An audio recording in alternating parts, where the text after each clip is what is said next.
Hello and welcome back to Rockingham for another episode of Fast Laps. Now, do you remember we set that lap record here with the Caterham only a few weeks ago? It did a 1:17.92.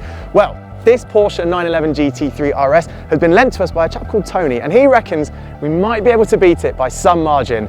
I think we're in with a shout, but will it do it? Let's find out.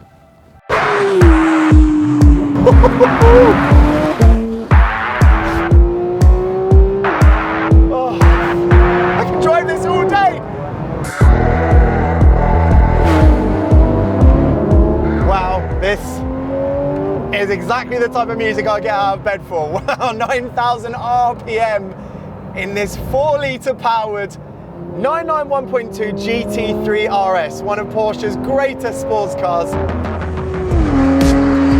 When this car came out in 2018, I think it was, it really blew the socks off most motoring journalists because, of course, it had that 4-litre and naturally aspirated flat six. I mean, even back in 2018, we all thought, well, it's going to be turbochargers for everything now, isn't it? And with the Porsche lineup getting increasingly turbocharged, with only the GT models not using turbos, well, this thing felt special, and it feels even more special today. Yeah, I know there's a 992 out, but I love this 991.2 model. It's the update for that previous generation Porsche, and the engine in this car, of course, has its origins in motorsport. It's a cup race car engine, basically, adapted for the road, and don't you know it?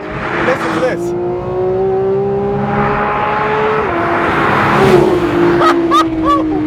Wow.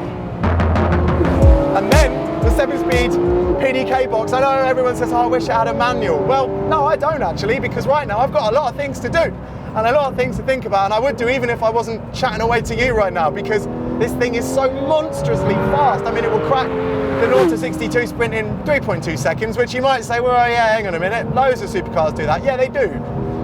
But this thing does it while feeling like a racing car in every single way you can imagine. I mean, I'm pressing the brakes right now. I've got a bit of a slide on. The brakes are servoed, but barely so, because you've got to really stamp on them. But when you do, you've got tremendous performance. And of course, it weighs 1.4 tons, which is less than most hatchbacks these days, and yet it has 520 horsepower. Now, yeah, that's produced over 8,000 RPM. You've got to really wind this motor up to get the best from it, and even the torque, peak torque, doesn't come in until 6,000 RPM.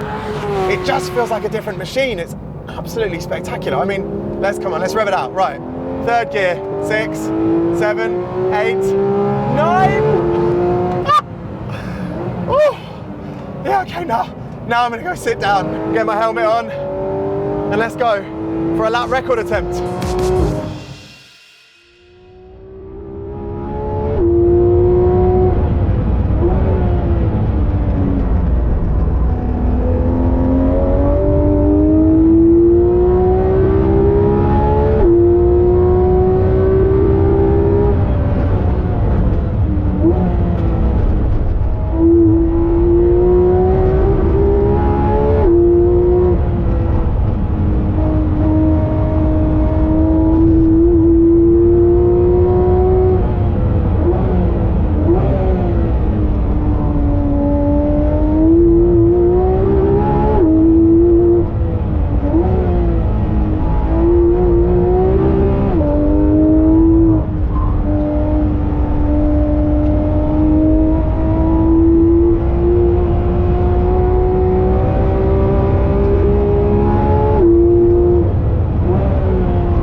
Wow, we did it! We smashed the lap record by 2 whole seconds as well. I mean, that Caterham lap, I hope you saw it. If you didn't, the link is in the description. Definitely watch that afterwards. That lap was rapid, and I didn't think anything would come out and really blitz the track. But, well, this GT3 RS, even on a cold day like today, it is so fast. 2 whole seconds, and everywhere, I mean, every single corner, under braking, on throttle, down the straight. everywhere this thing was faster, and wow, didn't it feel spectacular. Rear wheel steering really, really helped. It just meant that if you go into a corner a little bit too quick, it doesn't matter because the rear wheel steering will bring it around. And then obviously you've got phenomenal traction because all the weight is over the rear here, and obviously these back tyres are doing the driving. So let us know what you think in the comments below, and of course, tell us if you think there's anything that can beat this beast on circuit. Let us know what cars you'd like to see us time next. Like and subscribe if you haven't already, and we'll see you very soon at Rockingham.